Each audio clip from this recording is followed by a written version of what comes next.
On the morning of June 12, 1962, in a prison in California, a guard was walking from cell to cell doing the early morning routine check of the prisoners when he discovered something that would shock not just him or the facility alone, but the nation as a whole. Instead of a person, he saw something that looked like a motionless head sitting on the pillow of a prisoner's cell. Quickly, he opened the cell door and went in to confirm what he saw. To his horror, the inmate was nowhere to be found. Lying on his bed was a dummy head made from plaster and cement. It had been enhanced with flesh-colored paint and real human hair. The alarm was sounded and a huge search began. 3 convicts had just done the impossible. They had broken out of Alcatraz, the once thought inescapable prison.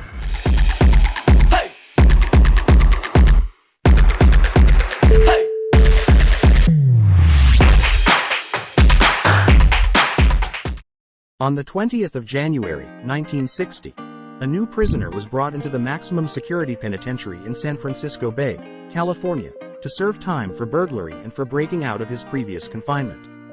This prisoner's name was Frank Morris, and the penitentiary was the Alcatraz prison, named after the island it was situated on. The Alcatraz prison, aka The Rock, was established in 1934 to hold the most dangerous of criminals and those who were fond of escaping prisons. Morris was born on the 1st of September 1926. He lost his parents at the age of 11, after which he began to live in foster homes. At the age of 13, he was arrested and convicted of his first of many crimes, some of which were armed robbery, car theft, possession of narcotics, and bank robbery, the last of which he was caught and sentenced to 10 years of jail time in the Louisiana State Penitentiary. He soon escaped but was arrested a year later for burglary, for which he was then sent to Alcatraz to serve 14 years. He was 35 years old when he escaped with 3 other convicts, 2 of whom were John Anglin and his younger brother Clarence. The Anglin brothers were just 2 out of the 14 children of Mr. and Mrs. Anglin, who were poor seasonal farmers. After first being caught breaking into a gas station at the age of 14, Clarence teamed up with his brother and together they began a series of robberies that would eventually see them behind bars. They mostly robbed closed businesses to avoid injuring anyone in the process. They claimed to have only used a weapon once throughout their heists, which was a toy gun during a bank robbery. After robbing the Bank of Columbia in January of 1958, the brothers were apprehended and sentenced to 35 years in prison each. They were sent to Leavenworth, a penitentiary in Kansas. After some escape attempts, they were moved to Alcatraz to ensure their stay behind bars. John, who was 31 at the time of the escape, was transferred on the 24th of October 1960, and Clarence followed the next year, on January 16. He was 30 when he escaped. The last participant was Alan West, a New Yorker who had been arrested more than 15 times prior to Alcatraz. He was earlier serving time in the Florida State Prison for car theft, after which he was transferred to Alcatraz in 1957 following an escape attempt. He is said to have first met the other 3 in the Atlanta Penitentiary before being transferred to the Florida prison. He was 33 years of age during the time of the escape. All 4 prisoners knew one another from previous jail times. It all began on December 1961, when one of the inmates came upon a bunch of old saw blades in the facility. He quickly joined head with the other 3 and together they hatched an escape plan which involved the air vent beneath the sinks in each of their cells. Morris was their leader and the smartest of them all. In fact, he had an outstanding IQ of 133, putting him among the top 2% of the general population in terms of intelligence. The plan was to remove the vent cover below their sink, after which they would pass through to the other side where an empty utility corridor awaited. When there, they would then look for a way out of the building and to their freedom. However, they knew it wouldn't be that simple, but they proceeded with the plan anyway. Now that the planning part of the operation was half done, they began to collect the materials they needed. Noticing a broken vacuum cleaner in the surrounding, they quickly got hold of it and took out the motor within. Using the motor, they constructed a drill which they would make use of later. They gathered any useful item they could get their hands on, including spoons from the dining hall aka mess hall, human hair from the saloon, and a skin color pigment which perhaps one of them ordered for painting. After acquiring the necessary tools, they set about digging. Giving the adjoining cells they were assigned to, the work was made easier. Underneath the sinks of their cells they began a meticulous job of drilling close holes around the cover so as to cut out that part of the wall of which the vent was positioned. With the spoons they collected, they started expanding the hole. They scraped out the cement at the sides and hid it away from prying eyes. When finished digging for the day, they would use cardboard or a case to obscure the hole. Also, Morris had ordered an accordion which one of them played during the operation to mask the sound of the drill and spoons hitting against the wall. When the hole became wide enough, they passed through to the other side where they surveyed the area and began to prepare for the next step. Knowing that the island was surrounded by cold and rough water stretching about 2 kilometers to the nearest land, the inmates knew they had to find a way to get through that. Luckily, in one of the magazines he liked reading, in the March 1962 issue of Popular Mechanics to be specific, Morris had come across an article titled Your Life Preserver. How will it behave if you need it? From this write-up and some others he read, he was able to devise a way of making life preservers in a raft to keep them afloat at sea. He told the other 3 about the plan and its requirements. They managed to get about 50 raincoats, some donated, others stolen, which they assembled in the vacant floor above them where most of the remaining work would take place. Before they commenced work upstairs, they had to first conceal their absence from the guards.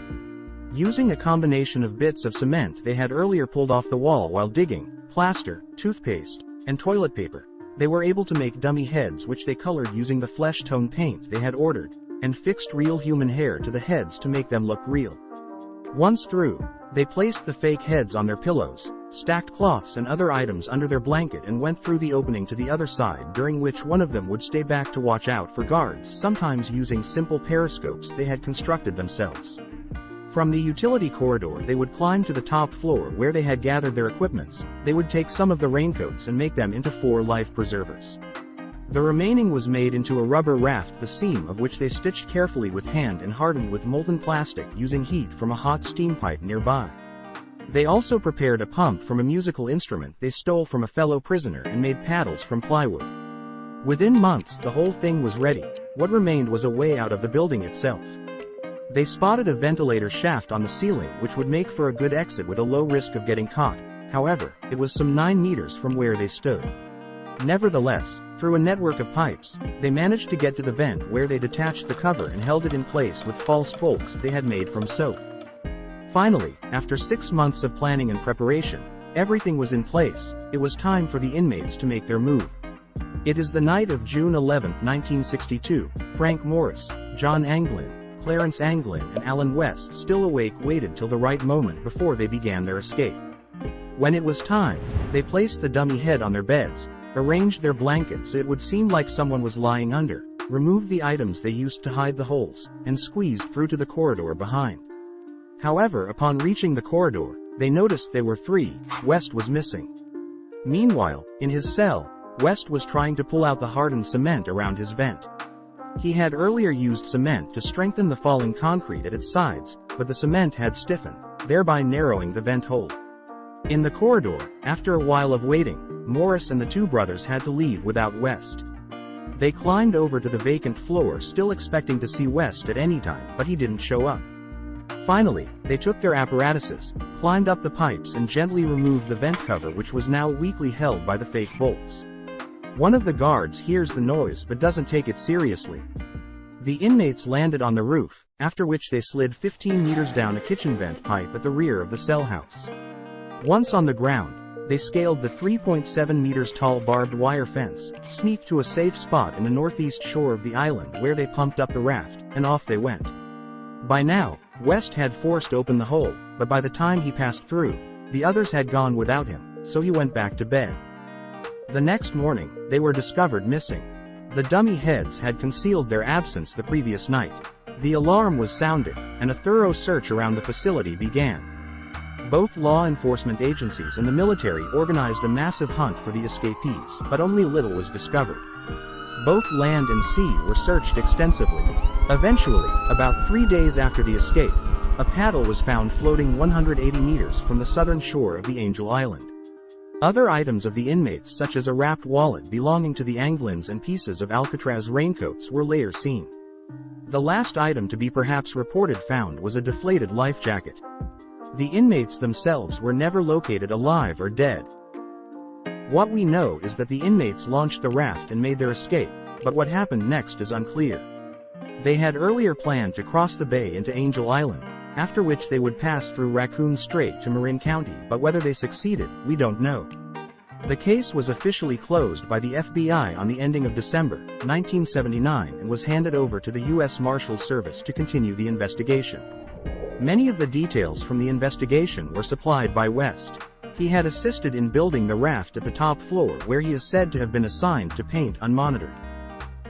This escape or attempted escape shocked authorities, as this particular prison had been planned and designed for the sole purpose of being inescapable. It was meant to hold very dangerous criminals and others who were fond of breaking out of their confinements. The building had been modified into a very tightly secured strict penitentiary meant not to change but punish stony-hearted criminals. The Alcatraz prison was shut down on March the next year due to the amount of money that was required to maintain it.